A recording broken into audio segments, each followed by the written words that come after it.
Hi, boys and girls. We're continuing our story this week on Abraham's family, or Abram right now because they haven't really changed his name.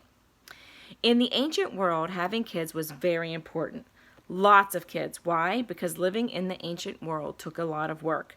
You needed people to plant and harvest grain, people to take care of the sheep, people to take care of the goats, people to take care of the camels.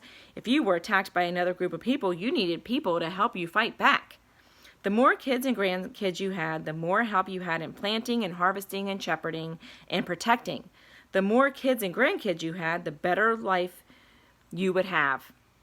Which is why it was so terrible that Abram and Sarai did not have any kids, and why God's promises that Abram's family would become a nation was so exciting.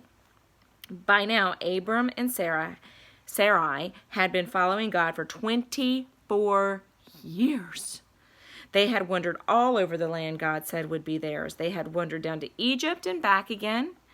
And God had blessed Abram. He now had lots of servants and sheep and goats and camels. The only thing Abram and Sarai still didn't have was kids. Abram was about to give up on the idea of building a family when God told him two things. First, God said, "Your name isn't Abram anymore, it's Abraham. And Sarai's name is now Sarah." And Abraham said, "Okay." And God said, "And next year, Sarah will have a baby."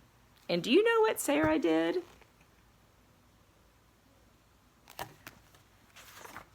She laughed. Why did she laugh? Because the next year, Sarah would turn 90 years old. Now, I know you guys probably think that Mrs. Wink and I are 90, but we're not even close to 90 years old. Or you might think your parents might be 90. No way. 90 is old, old, old.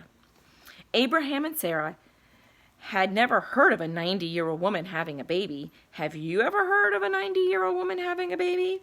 Sarah tried not to, but she couldn't help it. She laughed. And then God said, "And the baby will be named Isaac," which means, get this, laughter. Isn't that hilarious? A year later, Sarah had a baby boy and named him Isaac. Everyone was amazed at this God who could make promises and keep them, even promises that sounded crazy. And there she is with Isaac.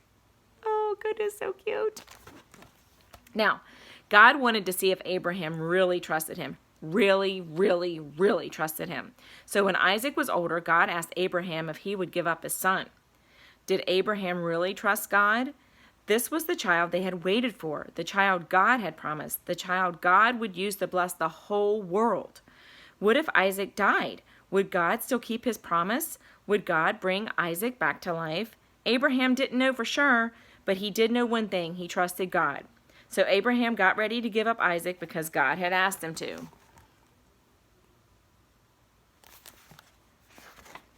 But God didn't want Isaac to die.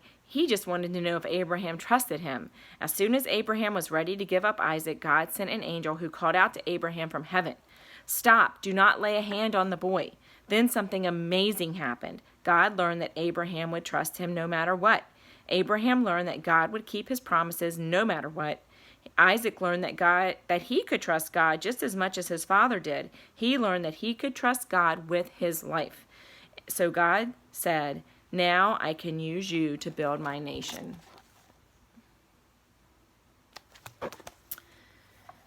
So our tricky bits is this question: what is a sacrifice? To sacrifice means to give up something. In the Bible, an animal sacrifice was often payment for sin. God didn't want Abraham to sacrifice his son. He only wanted to know that Abraham trusted him. Did you see the ram in the picture? Let's go back and look, because this is the sacrifice that God provided. See the ram over here on the corner? That was the sacrifice. And God provided that for them. Now, what did Abraham learn because he trusted God no matter what? Do you guys know?